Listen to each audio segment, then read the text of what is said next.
Muy bienvenidos nuevamente a un repaso más de la lección de escuela sabática.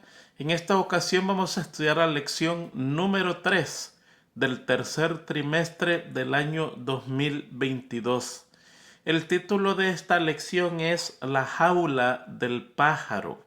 Muy interesante título. Lea la introducción y usted se va a dar cuenta por qué es la razón de ese título.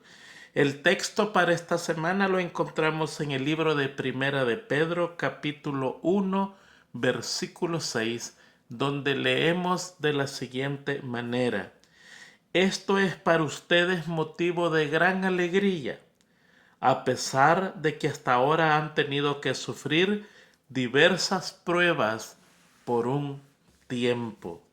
Uno de los problemas grandes de nosotros los humanos es creer que Dios es una garantía en contra de los problemas.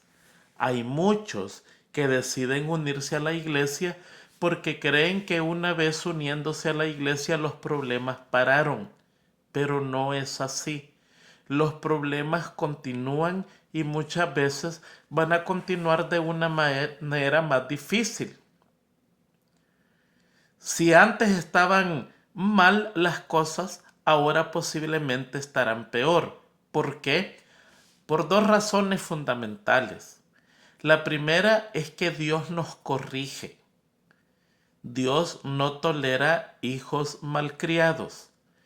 Y para evitar tener hijos malcriados, nos corrige. Y la corrección de Dios es dolorosa. La segunda es que el diablo se aira cuando usted se va de la fila de él. Y esto no necesita eh, ser de otra iglesia. En nuestra misma iglesia sucede. Nosotros muchas veces estamos con un pie adentro y un pie afuera. Y todo aparentemente está tranquilo y quieto. Pero llega el momento en que decidimos poner los dos pies en un solo lugar, en favor de Cristo. Y cuando eso sucede, comienza la batalla del diablo, comienzan los problemas, comienzan a afectarnos y descubrimos que se nos desarrolló una batalla en contra de nosotros. Eso así es. Entonces, muchas veces seguir a Dios es el principio realmente de los problemas.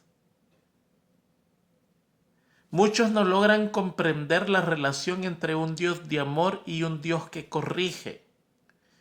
Muchos creen que Dios es amor y es incapaz de permitir que algo malo nos pase. No, la lección de esta semana tiene como propósito enseñarnos que Dios nos conduce a lugares difíciles para nuestro propio aprendizaje.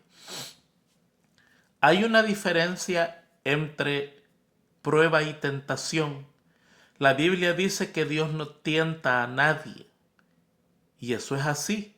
El mismo Padre nuestro dice: no nos dejes caer en tentación, sino que líbranos de todo mal. Por lo tanto, Dios no tienta a nadie, porque la tentación tiene como propósito la destrucción espiritual. Usted al pecar se separa de Dios y al separarse de Dios pierde su protección y su bendición. La prueba no, la prueba es todo lo contrario. Tiene como propósito que usted corrija un mal en su vida. Al corregirlo se acerca a Dios y de Dios recibe muchas bendiciones. Por eso es que a veces Dios nos permite que pasemos pruebas para que nos refinemos en el crisol de las pruebas. Y en esto consiste la lección de este trimestre. El pueblo de Israel queda libre. Por 400 años se ha esperado la promesa de libertad y ahora queda libre. Para ir a la tierra Canaán de Egipto se tenía que encaminar hacia el norte. Pero en vez de caminar hacia el norte, Dios los encamina al sentido contrario. Se van para el sur. ¿Por qué? Por dos razones. La primera es que si iban para el norte, se iban a encontrar con los filisteos. Eso lo dice el capítulo del Éxodo de Patriarcas y Profetas. Le invito a que lo lea detenidamente. Ahí hay mucha información, pero léalo despacio, escudriñándolo, tratando de buscar los tesoros escondidos que hay en ese capítulo. En esos días, un esclavo fugitivo no valía nada. Era digno de ser muerto, de tomársele, de aprendérsele, de castigarlo y de regresarlo a sus amos. No valían nada. Los filisteos iban a hacer lo mismo con los israelitas. Los iban a considerar un pueblo esclavo fugitivo huyendo de sus amos y sin ninguna duda les iban a presentar guerra. El pueblo de Israel no estaba listo para la guerra, no conocía a Dios muy bien, no tenía fe en Él, se iban a desanimar, iban a huir. Después no tenían armas, no estaban acostumbrados a la guerra y eran impedidos por las mujeres, por los niños, por manadas y por rebaños. Entonces, al mandarlos Dios hacia el sur, tiene misericordia de ellos. No es que Dios se está equivocando, no, los está protegiendo. Y eso dice el capítulo, el Éxodo. Y dice, al dirigirlos por las rutas del Mar Rojo, el Señor se reveló como un Dios compasivo y juicioso. Pero el Mar Rojo tenía una trampa. Había una trampa para el pueblo israelita y una lección que aprender a través del crisol del miedo, a través del crisol del miedo para los egipcios. No encuentro otra palabra para eso. Porque a Moisés se le dijo que los egipcios iban a perseguir a los israelitas. No se le dijo cómo iban a ser liberados, pero sí se le dijo que iba a ser grande la liberación. Pero el pueblo de Israel no sabía eso. Cuando se dieron cuenta que los egipcios estaban detrás de ellos, estaban entrampados. Había una trampa. A un lado una montaña, al otro lado el mar y al otro lado los egipcios. ¿Qué hacer? Este mismo capítulo dice que Dios los pudo haber liberado de cualquier manera, pero decidió liberarlos de esa manera para el bienestar de ellos. Déjeme leerle una parte interesante de eso que es necesario leerlo. Dice, en su providencia Dios mandó a los hebreos que se detuvieran frente a la montaña junto al mar a fin de manifestar su poder al liberarlos y humillar señaladamente el orgullo de sus opresores. A veces Dios nos coloca en posiciones no por hacernos mal, sino por mostrar su gloria. Entre más grande es el milagro, más grande es la alabanza. Entre más pecador es el que se convierte, más grande es su conversión. Cuando se convierte uno bueno, sí, se alegra uno, pero cuando se convierte uno de esos malos, hay una gran fiesta, porque grande ha sido la conversión. Lo mismo pasa con Dios. El problema era serio. Una montaña, un mar y un ejército. Cualquiera de las tres cosas era cosa de muerte, imposible. Pero aquí había que haber alabanza para ellos. Y continúa diciendo, hubiera podido salvarlos de cualquier otra forma, pero escogió este procedimiento para acrisolar la fe del pueblo y fortalecer su confianza en él. Qué interesante. Eso es lo que nosotros estamos estudiando todo este trimestre, el crisol. Ese recipiente capaz de soportar tanto fuego por dentro y por afuera y purificar lo que allí se pone adentro. Y aquí Dios quería purificar al pueblo de Israel por medio de la fe y la confianza. Quería que aprendieran fe y confianza por medio de la aflicción. En su momento de aflicción tenían que ir donde Dios. Y esa experiencia les iba a dar un precedente para que en los futuros problemas se acordaran del poder de Dios como fueron liberados, y de ahí en adelante tenían que tener la seguridad de un Dios presente que estaba allí para protegerlos de todo mal. Lo mismo pasa con nosotros. El mismo capítulo, mire, le invito a que lea ese capítulo. Un capítulo interesante que lo pasamos a 1000 por hora y a veces no reparamos en los tesoros que hay allí. Dice, lo mismo pasa con nosotros, dice allí. Debemos obedecer este mandato aunque nuestros ojos no puedan penetrar las tinieblas y aunque sintamos las olas frías a nuestros pies. Los obstáculos que impiden nuestro progreso no desaparecerán jamás ante un espíritu que se tiene y duda. Si nosotros estamos enfrentando problemas y tenemos un espíritu que se detiene y que tiene duda, allí va a estar enfrente de esos obstáculos. Nunca va a avanzar. Los que postergan la obediencia hasta que toda sombra de incertidumbre desaparezca y no haya ningún riesgo de fracaso o derrota, no obedecerán nunca. Tenemos que obedecer aunque estemos viendo que las cosas están mal, y allí es donde está el problema del humano. Para obedecer, nosotros queremos ver que no hay riesgo, que no hay problemas, que todo es color de rosa. Entonces cuando vemos que todo está bien decimos, entonces ahora sí, yo voy porque todo está bien, cuando es todo lo contrario.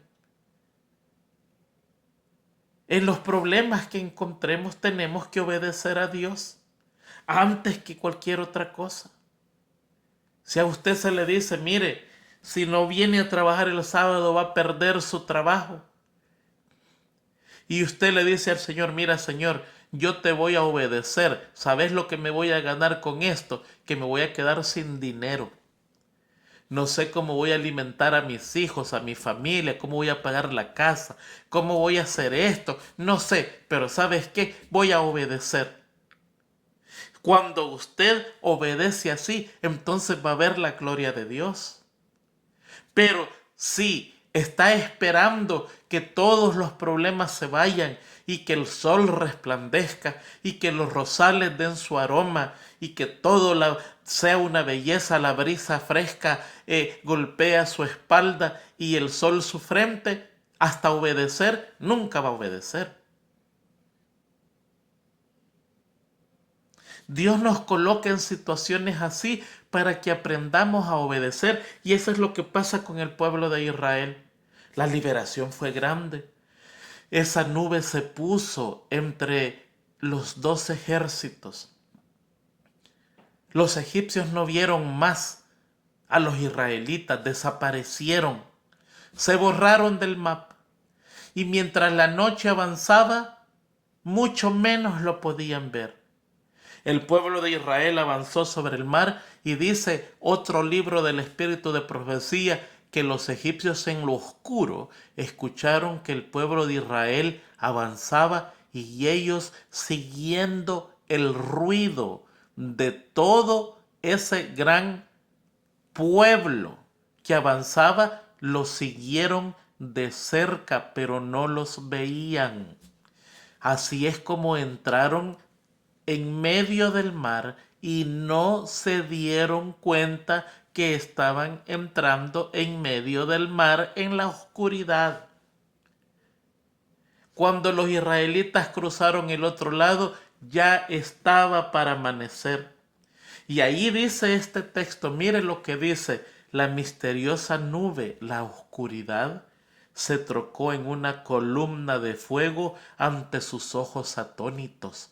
Hubo fuego, hubo luz, y ahí descubrieron que estaban en medio del mar. Trataron de huir, Salmo 77 lo explica bien bonito. Mire lo que dice Salmo 77. Las nubes echaron inundaciones de agua, tronaron los cielos y discurrieron sus rayos. Anduvo en derredor el sonido de tus truenos. Los relámpagos alumbraron el mundo. Estremecióse y tembló la tierra. Una lección de terror antes del castigo final para los egipcios.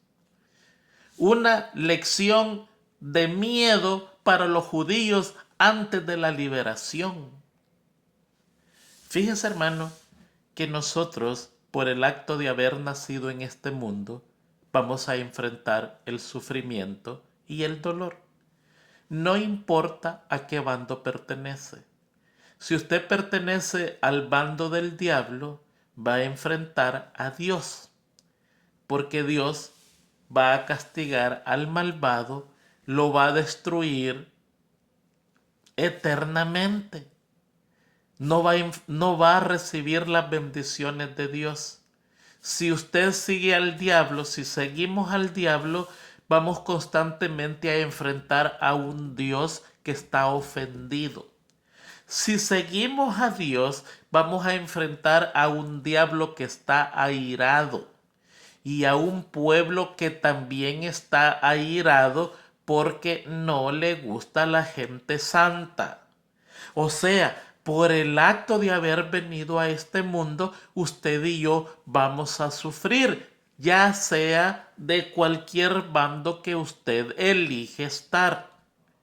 No importa qué bando, vamos a sufrir. Aquí el asunto es una elección sabia.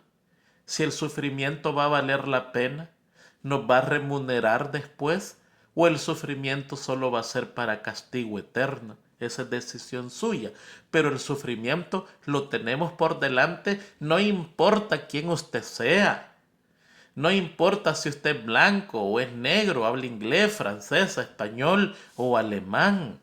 Si vive en Honduras, El Salvador, o si vive en la Argentina, Chile y el Paraguay, no importa. Usted y yo vamos a sufrir, no importa, no está exento del sufrimiento en lo absoluto.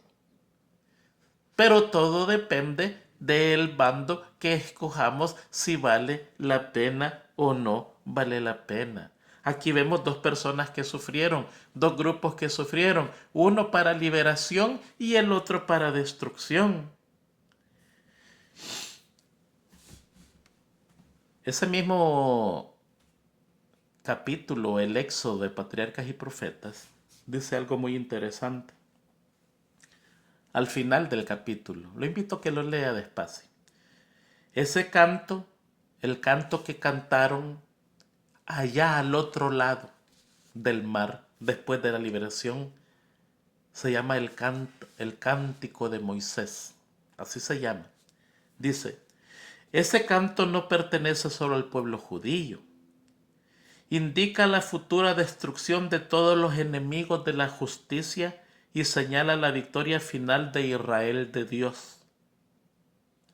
El profeta de Patmos vio la multitud vestida de blanco, los que habían alcanzado la victoria, que estaban sobre un mar de vidrio mezclado con fuego, teniendo las arpas de Dios en sus manos. Eso es Apocalipsis 15, 2 y 3. Y cantaban el cántico de Moisés, siervo de Dios, y el cántico del Cordero. Mire, del cántico del Cordero no se preocupe, eso solo lo van a cantar los 144,000, los que estén con vida cuando Cristo venga, que no es un número real, es un número simbólico. Son mucho más de esos. Ellos tienen un templo especial, ahí están sus nombres escritos. Tienen un parque especial cerca del templo donde hay mesas hermosísimas con sus nombres escritos. Tienen un idioma especial que nadie entiende, solo Jesucristo y ellos. Y tienen un cántico especial que nadie entiende, que se llama el Cántico del Cordero.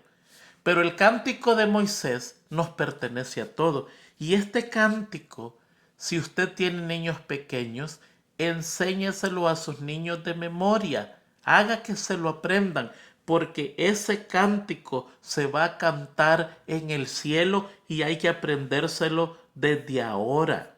Mire lo que dice esta parte de ese mismo capítulo. Dice: todos los habitantes del cielo se unen para alabar a Dios, hablando del cielo.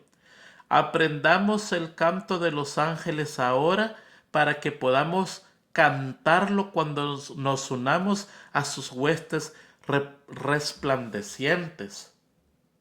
Ahí está ese cántico. Y penosamente no tenemos todo el tiempo para estudiarlo, pero ese cántico usted lo encuentra repartido en todo el libro de Apocalipsis.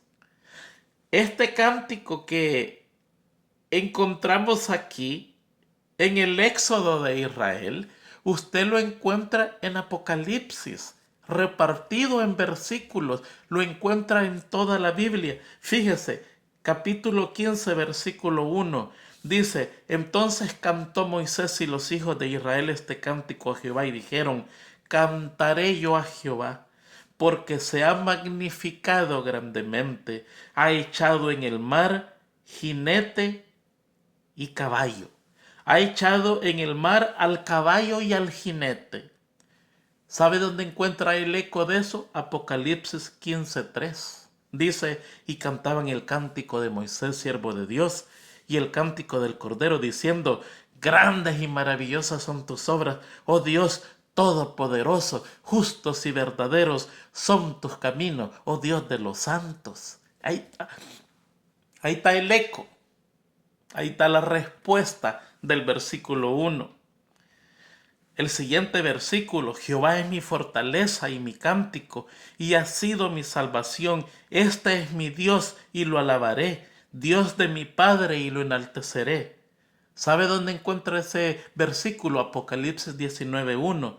Después de esto oí como una gran voz de una gran multitud en el cielo que decía: aleluya, la salvación y la gloria y el poder pertenecen a nuestro Dios. Es exactamente lo que está diciendo el cántico de Moisés. Versículo 3: Jehová es varón de guerra, Jehová es su nombre, dice el cántico de Moisés. Apocalipsis 19:11 dice: y vi el cielo abierto, y aquí un caballo blanco, y el que lo montaba se llamaba Fiel y Verdadero, y con justicia juzga y hace la guerra. Jesucristo. Usted encuentra todo ese cántico en Moisés. Déjeme leerle el último versículo, porque aquí podemos seguir toda la tarde comparando esto y nos queda muy poquito el tiempo. El versículo 5 dice: los abismos los cubrieron en el cántico de Moisés, descendieron a las profundidades como piedra. Esos son los egipcios. Los abismos los cubrieron y ellos se fueron a las profundidades como piedra. ¿Sabe a dónde encuentra la respuesta de esa estrofa en Apocalipsis? Apocalipsis 18:21. Dice: entonces un ángel poderoso tomó una piedra, como una gran piedra de molino, y la arrojó al mar. ¿Hasta dónde? Hasta el fondo, diciendo: así será derribada con violencia Babilonia, la gran ciudad, y nunca más serás hallada. ¿Qué le dijo Moisés al pueblo cuando tenía miedo enfrente de los egipcios? Le dijo: no temáis, ved la gran liberación de Dios, porque estos egipcios que veis ahora jamás los volveréis a ver. Y el cántico dice: descendieron a las profundidades como la piedra. Y Apocalipsis 18:21 dice: y el ángel tomó una piedra como piedra de molino y la arrojó al mar. Y ese es un ejemplo. Dice: así será derribada con violencia Babilonia, la gran ciudad, y nunca más será hallada. Le invito a que estudiemos y, si es posible, que nos aprendamos el cántico de Moisés de Éxodo 15, porque ese cántico se cantará en la tierra nueva cuando se entre al cielo, conmemorando la gran victoria de Dios sobre todos los malos en liberación de sus hijos. ¿Por qué Dios nos conduce a momentos delicados, a momentos de dolor y sufrimiento? Porque nos quiere dar una enseñanza de fe, porque quiere purificarnos posiblemente de un mal que estamos padeciendo. Y mientras padezcamos de ese mal, no hay bendición de Dios. Hay muchos que creemos que estando en pecado Dios nos va a bendecir. No nos equivoquemos. Eso es imposible. Para obtener la bendición de Dios, usted primero tiene que obedecer. Obedecer con fe infantil. Así como cuando usted para al niño en un lugar alto y le dice aviéntate, y el niño sin pensarlo 2 veces se arroja. Cuando están pequeños, ya cuando crecen ya tienen sentido de la altura, pero pequeñitos, ellos se arrojan, obedecen. Esa es la fe infantil que necesitamos tener con Dios. Y cuando tenemos esa fe infantil que dice avanza y avanzamos, a pesar que hay tinieblas, a pesar que no vemos, a pesar que las olas están frías, el agua está helada, y nosotros obedecemos con esa fe infantil, entonces allí podemos contemplar la gloria de Dios. ¿No te he dicho que si creyeres verás la gloria de Dios?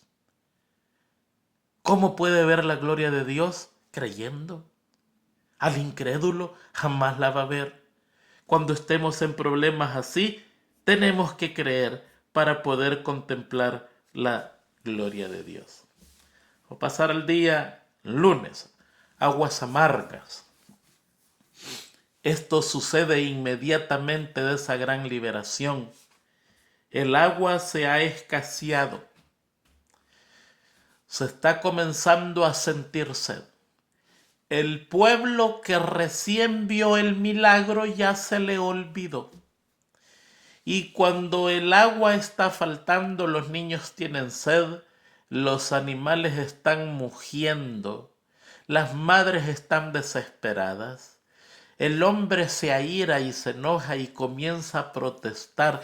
Recién 3 días atrás habían visto la gloria de Dios y ahora que tenían que recurrir a la oración, a la fe, a la confianza en Dios, recurren a la ira, recurren al tumulto, recurren a la rebelión, recurren a la crítica, recurren a Moisés a molestarlo. ¿Para eso nos trajiste a este lugar, para morir de sed? Esa es la parte triste de nosotros los humanos. Cada vez que entramos en aprietos, comenzamos a criticar a cualquiera. Es que fue mi esposa, fue mi esposo, y yo le dije que no lo hiciera. Pero como nunca hace caso, miren el problema que tenemos. Es un así, es un asá, nunca entiende, es una desgracia. Y comenzamos. Crítica, crítica. Criticamos a cualquiera. Nos enojamos con Dios. Señor, sí, yo trato de hacer lo mejor para ti. Y mira, no puede ser.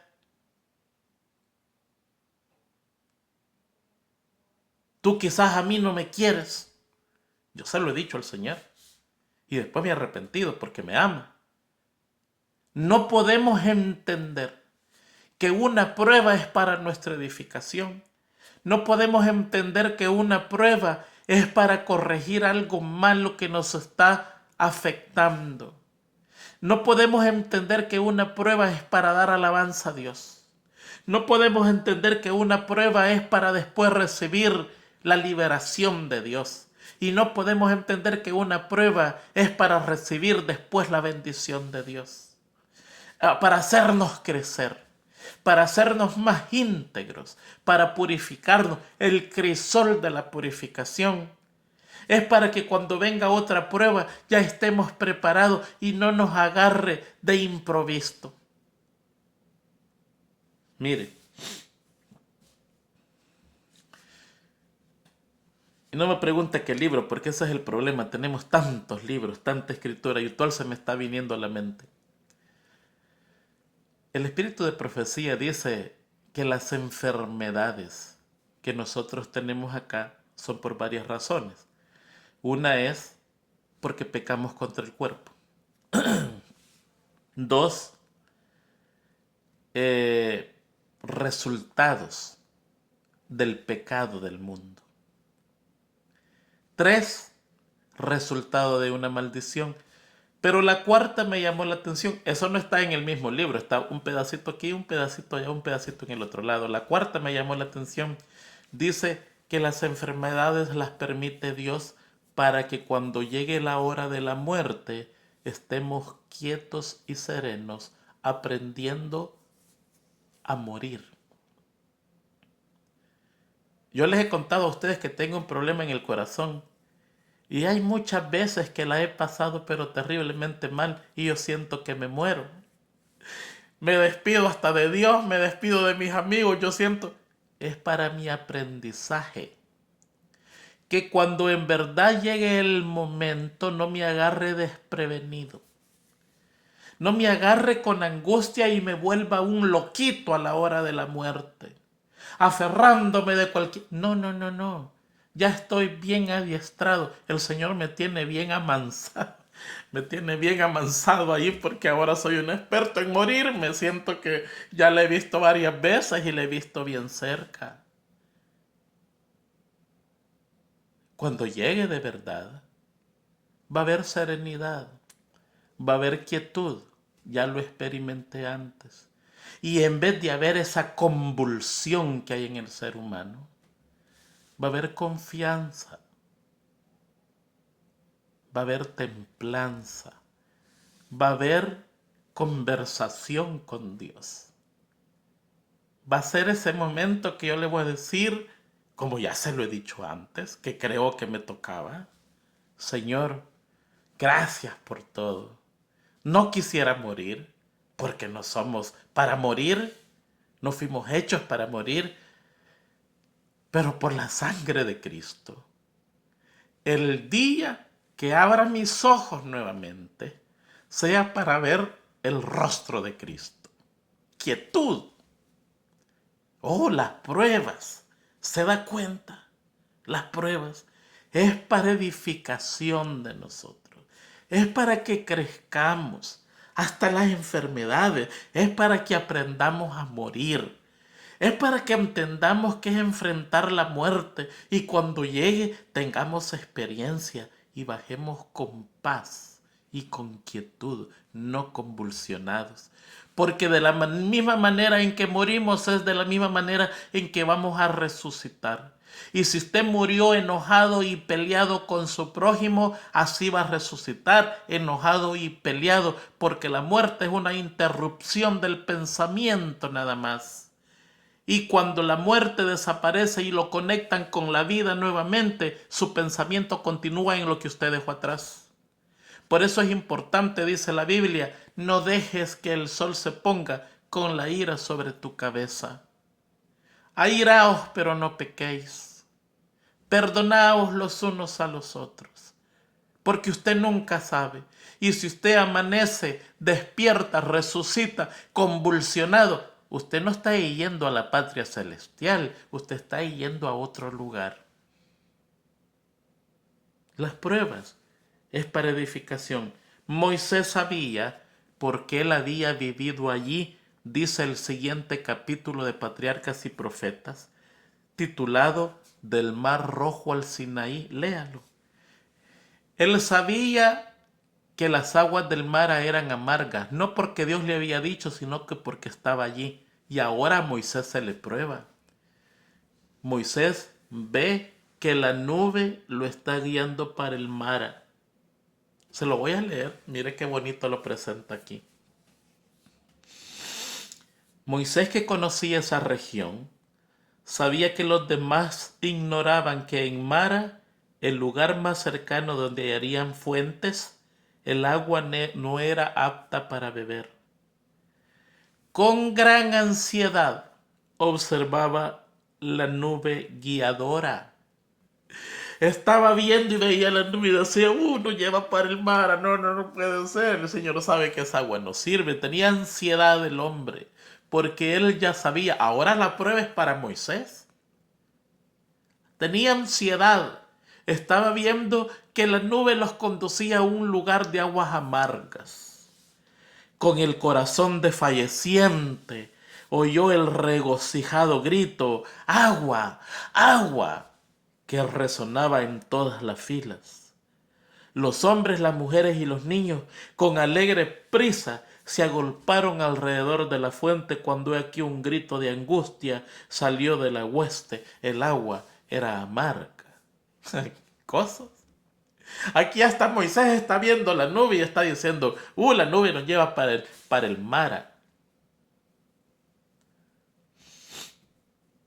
Éxodo 15:25 dice, y Jehová le mostró un árbol, el cual metido lo que hubo dentro de las aguas se endulzaron. Allí se le prometió a Israel por medio de Moisés en el versículo 26 de Éxodo 15. Un mandamiento, una promesa que para usted y para mí es una realidad si usted y yo queremos. Si usted y yo no queremos, ese es nada más palabras hermosas.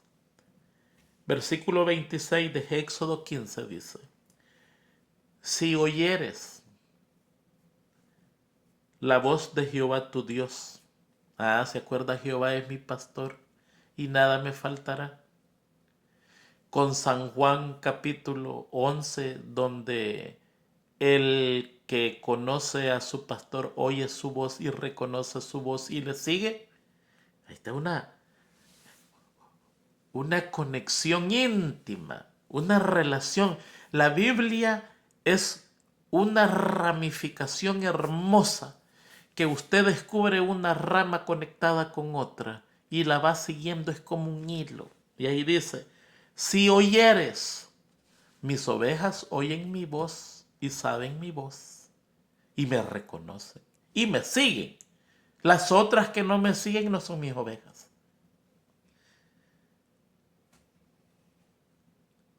Si oyeres atentamente la voz de Jehová tu Dios, e hicieres lo recto delante de sus ojos, y dieres oído a sus mandamientos, y guardares todos sus estatutos, ninguna enfermedad de las que envía a los egipcios te enviaré a ti, porque yo soy Jehová, tu sanador. Qué hermosa esperanza. A la par de la prueba que Dios nos conduce, también hay una gran liberación. Aquí el problema es, ¿usted se queda con la prueba solamente o usted obedece en la prueba para disfrutar de la liberación? Esa es su decisión. El que se queda solo con la prueba se va de la iglesia, se va amargado, se va frustrado, porque no pudo obedecer en la oscuridad. No pudo obedecer el mandato de Dios. Y al no escuchar la voz de Dios y no obedecerlo, entonces no puede haber liberación. El crisol no purificó, sino que quemó. Usted fue metido en el crisol para quitarle la suciedad, pero no se purificó, se quemó. ¿A dónde está la diferencia entre purificarse o quemarse? En la obediencia. en medio de la prueba, en medio de lo que estemos enfrentando, pérdidas económicas, pérdida de salud, todo pérdida, que es lo que más le tenemos miedo. A veces hemos trabajado toda una vida por algo determinado y de repente encontramos que estamos enfrentándonos, perder todo eso y usted tiene que decidir entre lo material o Dios. Si usted no decide por Dios, el crisol lo va a quemar. Pero si usted decide por Dios, el crisol lo va a purificar. Y al decidir por Dios, va a haber la liberación de Dios. Y eso lo va a llevar a alabanza. Qué cosa más hermosa. Decisión nuestra. Ojalá nosotros sepamos qué es lo que hay que hacer. Muy bien. Día martes. Ya se nos fue el tiempo. De nuevo. Aquí no vamos a tomar mucho tiempo porque está hablando de las tentaciones de Jesucristo en el desierto. Y no habla explicando las tentaciones, sino que habla que muchas veces pareciera que Dios nos lleva al fracaso, pareciera que hay una trampa de Dios, cuando realmente no es así. Vamos a leer una parte que es del deseado de toda la gente. Aquí el Espíritu Santo, Lucas 4:1-2, vamos a leerlo. Jesús, lleno del Espíritu Santo, volvió del Jordán después de su bautismo y fue llevado por el Espíritu al desierto por 40 días y era tentado por el diablo. Allí pareciera ser que fue llevado a que fuera tentado. Y realmente no fue así. Él no fue llevado a que fuera tentado. Él fue llevado al desierto a estar en comunión con Dios. Y ahí se apareció el diablo para tentarlo.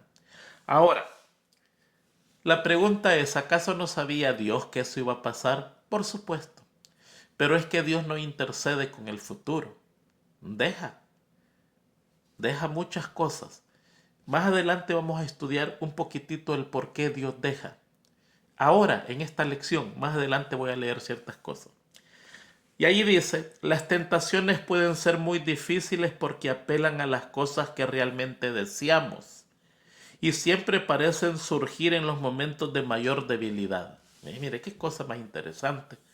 Porque el diablo espera al final de los 40 días para tentar a Jesús. Y la primera tentación es, ¿tienes hambre? ¿Por qué no haces pan y comes?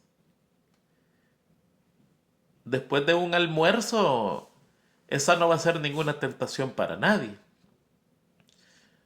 Porque el estómago está lleno, pero después de 40 días, sí, es una tentación bien difícil. El deseado de toda la gente, allí en esa misma lección, allí en la misma lección usted lo va a encontrar, dice, muchas veces, página 102, muchas veces, al encontrarnos en situaciones penosas, dudamos que el Espíritu de Dios nos haya estado guiando cuando nos va mal. Nos va mal y nos va mal y nos va mal, nosotros decimos, quizás no fue Dios quien me ha guiado hasta acá y me ha ido mal. Pero fue la conducción del Espíritu la que llevó a Jesús al desierto para ser tentado por Satanás. Fue la conducción del Espíritu la que llevó a Jesús al desierto para ser tentado por Satanás. Cuando Dios nos somete a una prueba, tiene un propósito que lograr para nuestro bien. Jesús no confió presuntuosamente en la promesa de Dios yendo a la tentación sin recibir la orden divina, ni se entregó a la desesperación cuando le sobrevino la tentación, ni debemos hacerlo nosotros. ¿Qué es lo que quiere decir este texto? Mire, este texto quiere decir que muchas veces nosotros buscamos la tentación, ¿sí? Muchas veces nosotros buscamos la tentación. Muchas veces nosotros sabemos que ir con aquella persona tenemos el riesgo de cometer este pecado. Muchas veces ya lo experimentamos. Ya sabemos que cada vez que nos juntamos con esta persona en este lugar, terminamos haciendo este pecado.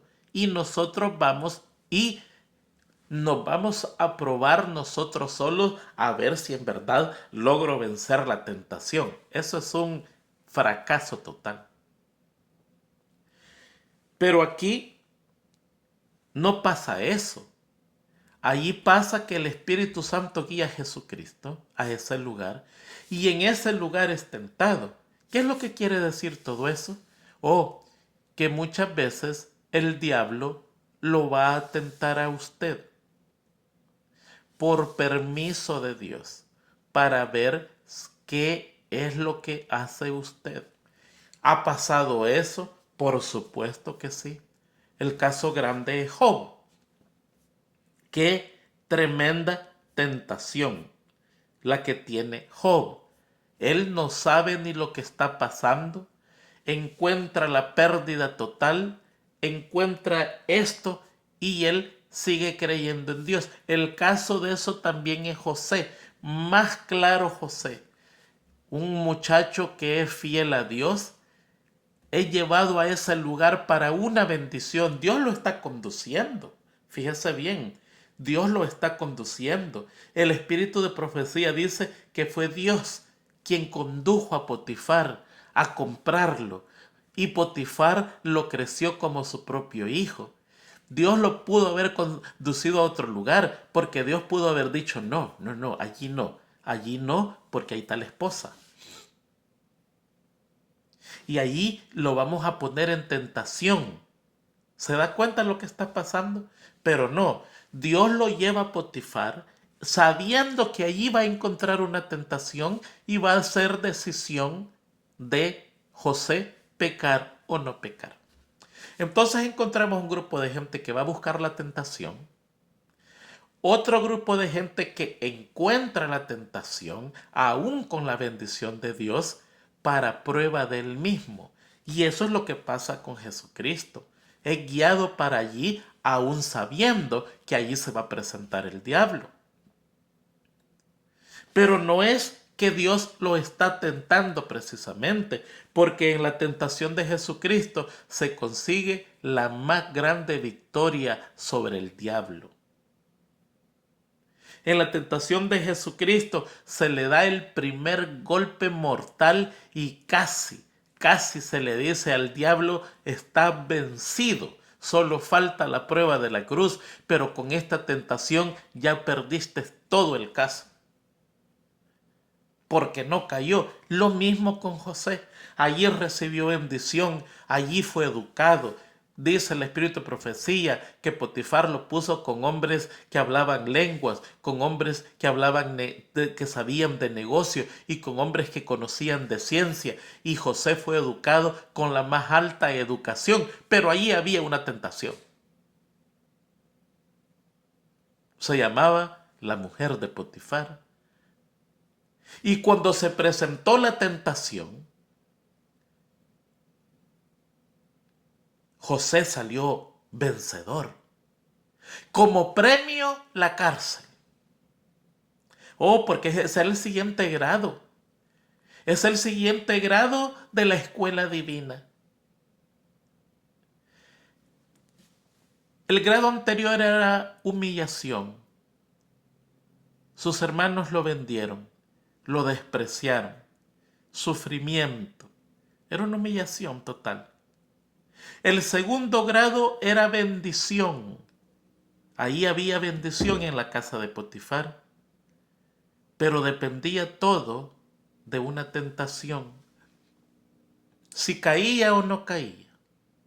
No cayó.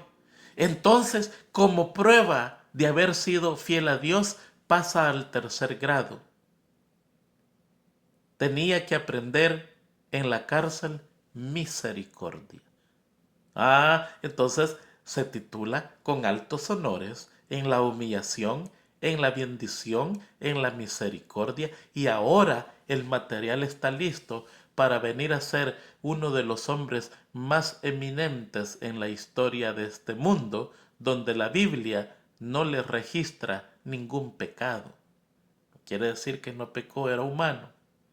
Pero la Biblia no registra ninguna falta de él, solo las grandes cosas de él y su sufrimiento. Eso es lo que pasa. No busquemos la tentación. La tentación la vamos a encontrar aún en la bendición. ¿Cuántas veces nos va bien en el negocio?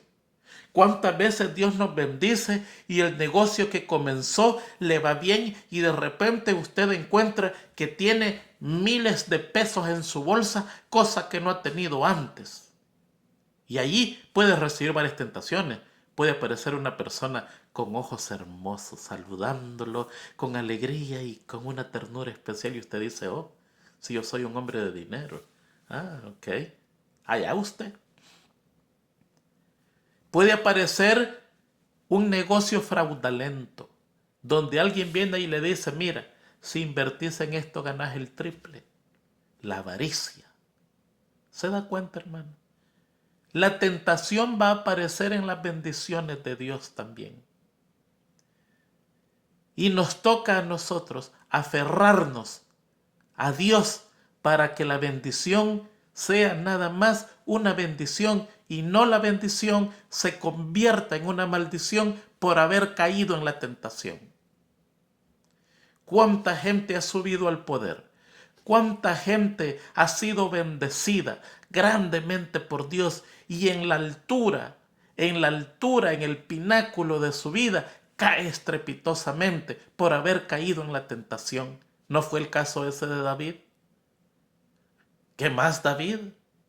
¿Qué más David? ¿Qué más quería? Tenía todo lo que un hombre puede desear. Y en el pináculo de su vida comete asesinato y adulterio y fue la desgracia de su vida. ¿Por qué? Porque en la bendición no fue como José. José en la bendición soportó la tentación que fue directa, resultó vencedor y su nombre fue sin tacha. En el caso de David, en el pináculo de su vida, él ni siquiera la tentación, él fue a buscar la tentación y cayó fácilmente en la tentación y entonces su nombre fue manchado por el pecado y las malas decisiones y las consecuencias que después tuvo que pagar para el resto de su vida por una mala decisión.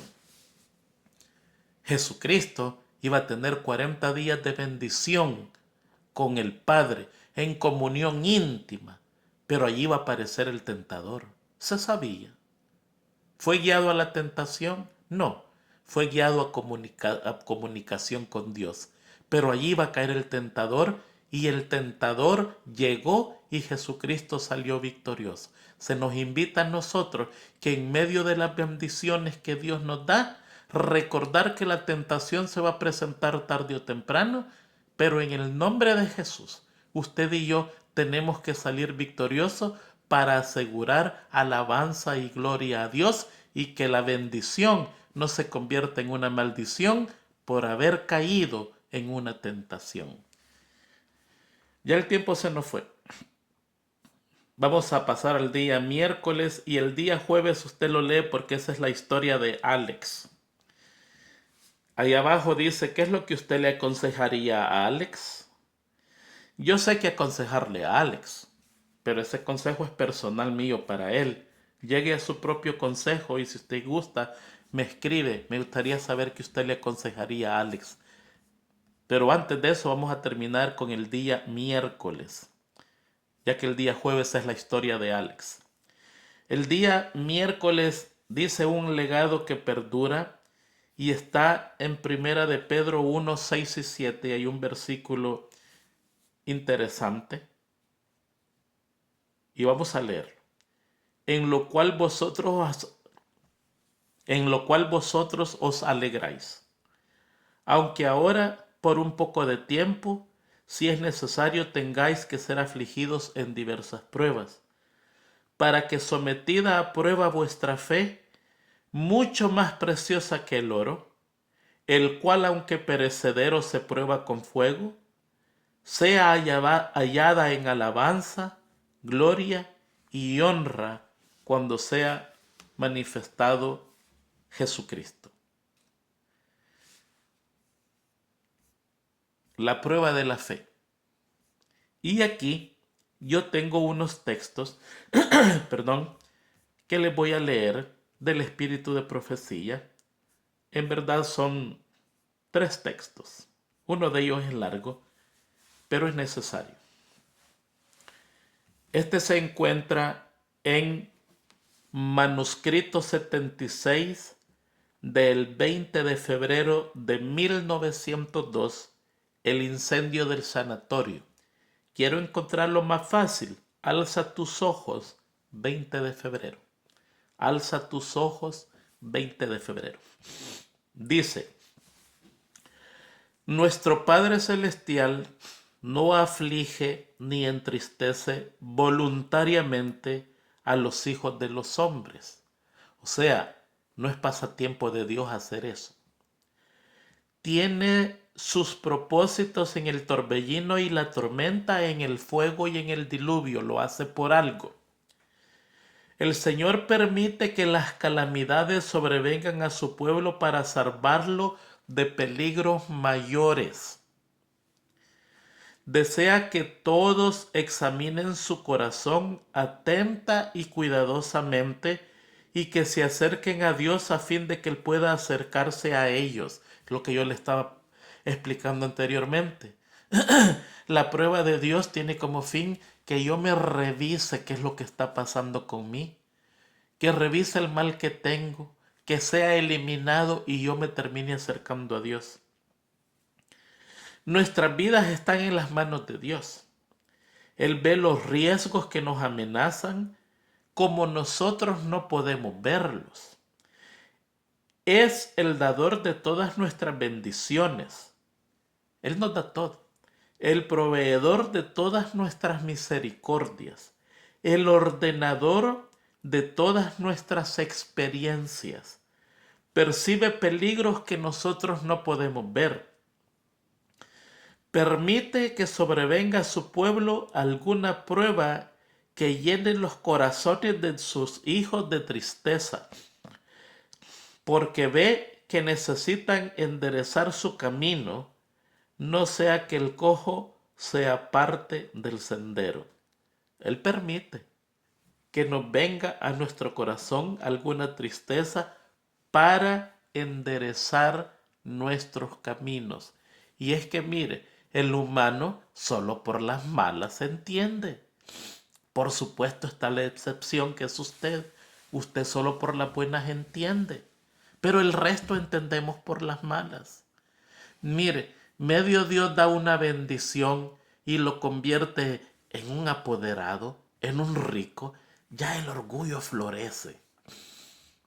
Ya la vanidad florece. Ya el despotismo florece. Ya la presunción, el desprecio a los demás florece. El pecado comienza a florecer. Hombres ricos que eran fieles a su hogar, ahora tienen a alguien más allí, a escondidita. El pecado florece. Y aquí dice que los llena de tristeza en el corazón para enderezar sus caminos.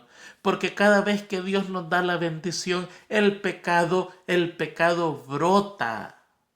Y en vez de ser una bendición, es una maldición. Entonces la única manera de enderezar al humano es a través de las tristezas y dolor. Triste y penosamente, porque por las buenas nadie entiende, solo por las malas, excepto usted. Se fija que nosotros siempre tenemos la excepción y ese es usted. Pero si usted que me ve ha sufrido y ha pagado y se las ha visto mal, entonces usted no es la excepción. Usted es parte del montón que entendemos solo por las malas. Sigue diciendo, conoce nuestra hechura y se acuerda que somos polvo. Aún los mismos cabellos de nuestra cabeza están contados. obra a través de las causas naturales para hacernos recordar que Él no nos ha olvidado, sino que desea que abandonemos el camino que, si se nos permitiera seguir en forma desenfrenada y sin reprobación, nos conduciría a un gran peligro. Dice, a todos nos sobrevendrán pruebas a fin de conducirnos a investigar nuestros corazones. ¿A quién? A usted no, porque es buenecito. No, a todos. Para que conozca su corazón, a fin de ver si están purificados en todo aquello que contamina, de todo aquello que contamina. Todo el alma que está en el camino de la salvación debe ser partícipe con Cristo en sufrimientos, a fin de que pueda ser participante de Él con su gloria. Si Jesucristo, que fue santo, sufrió, ¿qué le hace creer a usted que es pecador, que no va a sufrir y lleva una vida de color de rosa? Si usted cree eso, está completamente equivocado. ¿Cuán pocos comprenden por qué Dios los somete a pruebas? Es mediante la prueba de nuestra fe como obtenemos fortaleza espiritual. La último párrafo. Léalo, por favor. Alza tus ojos, 20 de febrero.